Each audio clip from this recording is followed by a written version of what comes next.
Hello, my name is Rene Paguaga. I am from Nicaragua. I am 49 years old, and basically, I was born into the coffee business because my father was born also into the coffee business, and hopefully, my son will keep on in the coffee business. Right now, we are in Hacienda La Iguana, which is one of our farms, and we have a few other farms that I took my friend and the crew to see and have the adventure of going to each and every one of them. And for how long has your family been producing coffee? Wow, since the 1930s, my grandfather back then. And what inspired you to want to continue the relationship with coffee that your family had created? Well, like I said, I was born into it. I remember when I was 6 years old in vacations, my dad would pay me back then, it was 5 cordobas a day, which was like $2 a day, to rake in the patios of the dry mill.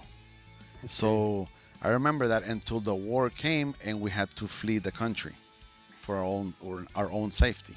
That's super unfortunate. Yeah. What do you specialize here on your farm? In this farm, we have conventional coffee. We have done some natural coffees.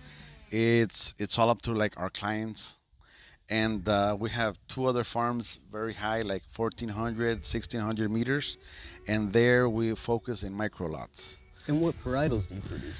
In this one, we have Parinema, Marsellesa, Caturra, Catuai, and Pacas. Oh, and some Lempira.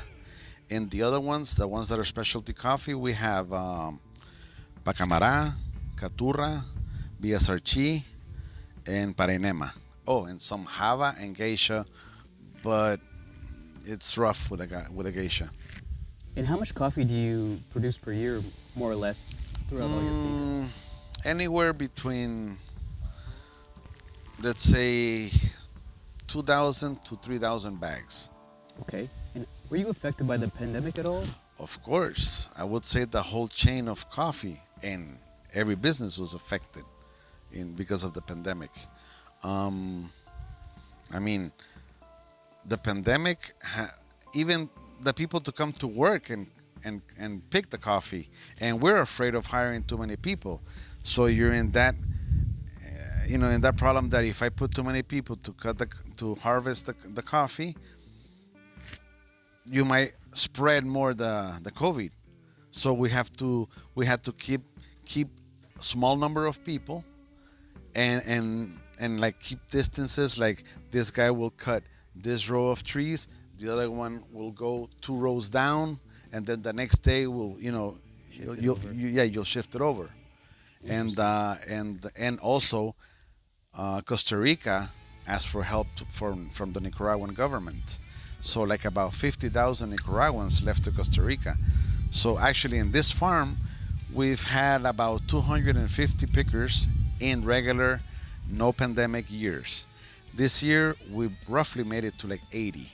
Wow. Yes. And I have friends that have needed 1,000, which are very huge farms, and they've had like 300. That's super unfortunate. So that overripes, the coffee falls. We had hurricanes, it's been hard. It's been hard. And how involved are you with the communities around your farms? This is the major employment company here because the people here work here all around. During the harvest, we have up to maybe like 150 to 100 heads of families. And when it's not the harvest, we have at least 40 or 50 heads of families. Wow. Do you have any advice for young coffee producers who are entering into coffee right now? Advice for young coffee producers. Yes. Learn, study, get involved. If you could, go to a good, sustainable farm that it's actually good business, that they run it well, work there maybe for 1 year or 2 years, and then try your own farm. Select good varieties of coffee, and focus in specialty coffee, because conventional coffee depends on the C price, the New York Stock Exchange, Of course. and we're underpaid.